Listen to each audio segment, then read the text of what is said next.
ছুটির দিন মানেই স্পেশাল কিছু খাওয়া দাওয়া আর রান্নাবাড়া আর হাসিটা একটা আনন্দ হই হুল্লোড়। কীভাবে যে দিনটা কেটে যায় আমি নিজেও বুঝতে পারি না। সারা সপ্তাহ যখন নিজে একা একা বাড়িতে থাকি, দুপুরে খাওয়া দাওয়া করি, তখন বেশ বোরিংই লাগে। তাই ছুটির দিনগুলোতে যখন ও থাকে বাড়িতে, দাদা থাকে, আমরা একসঙ্গে খাওয়া দাওয়া করি বা কোথাও ঘুরতে যাই, খুব মজাই কাটে দিনগুলো। আজ সকালে বানিয়ে নিচ্ছিলাম লুচি, সুজি আর আলুর তরকারি। সিম্পল মেনু ছিল। বাট আমার না খুব ভালো লাগে যে লুচি দিয়ে সুজি খেতে।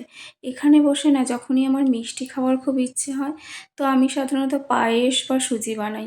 কারণ এখানে কলকাতার মতন রসগোল্লা বা কালাকাঁদ বাইরের মিষ্টি সেইরকম ভালো পাওয়া যায় না। তাই বেশিরভাগ আমি মিষ্টি খাওয়ার ইচ্ছে হলে ওইগুলোই বানিয়ে খেয়ে নিই। আর এখানে দেখো আলুর তরকারিটা প্রায় হয়ে এসছে আর এদিকে লুচি ভাজা হচ্ছে। আর ওই বাটিতে দেখো অনেকটা সিমই টাইপের, ওটাকে বলে এখানকার ভাষায় ইডিয়াপম। ওটা আমাকে পাশের বাড়ির একটা দিদি দিয়েছিল। খেতে কিন্তু বেশ ভালোই লাগে। আমাদের রান্না কমপ্লিট। তারপরে আমরা ৩ জন মিলে বসে পড়েছিলাম খেতে। সকাল সকাল এরকম ৩ জন মিলে খেতে বসার মজাটাই একটু আলাদা। আর আজকে দুপুরবেলা হয়েছিল স্পেশাল চিকেন। আর দুপুরের রান্নার দায়িত্বটা পুরোটাই নিয়েছিল দাদা। দেখো, সে বানাচ্ছিল চিকেন আর এদিকে ভাত বসানো হয়েছিল। চিকেনটা কিন্তু খুব টেস্ট হয়েছিল। আগে আমি সবসময় ভাবতাম যে বাড়িতে যেমন একে অপরকে হেল্প করার জন্য অনেকেই থাকে, এখানে আমাকে কে হেল্প করবে? কিন্তু এই অভাবটা আমাকে কোনোদিনও আমার হাজব্যান্ড আর দাদা এই দুজন বুঝতেই দেয়নি। আমার যখন কোনো শরীর খারাপ হয় বা ভালো লাগে না, তারা সত্যি আমাকে এতভাবে হেল্প করে যে বলার মতো কথা না। তারা দুজনেই সব কিছু করে দেয়। আর বিশেষ করে দাদা তো একটু বেশিই হেল্প করে ফেলে।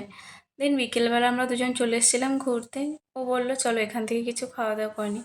আর এখানে দেখো ভাজাভুজি কত সুন্দর সাজিয়ে রেখেছে। আর আমরা নিয়েছিলাম চিকেন প্যাটিস আর আইসক্রিম। যাওয়ার সময় আইসক্রিমটা দেখো নিয়ে নিয়েছিলাম। আর আইসক্রিমটা না উনি দোকানে যে ছিল সে খুব সুন্দর প্যাক করে দিচ্ছিল, কারণ ওটা আমরা বাড়ি গিয়ে খাবো। আর চেন্নাইতে এসে যেন ভিন্ন ভিন্ন জায়গায় লোকের সাথে পরিচয় হচ্ছে। তো তাদের খাওয়া দাওয়া, কথাবার্তা, রীতিনীতি আমার তো খুব ভালো লাগে। যেমন রাতে পাশের ঘরে রাজস্থানি দিদি আমাকে দিয়েছিল রুটি আর এই বেসনের সবজি, খেতে তো বেশ ভালোই ছিল। আর রাতের খাবারটা দাদাই এনেছিল চিকেন বাটার নান আর চিকেন রাইস।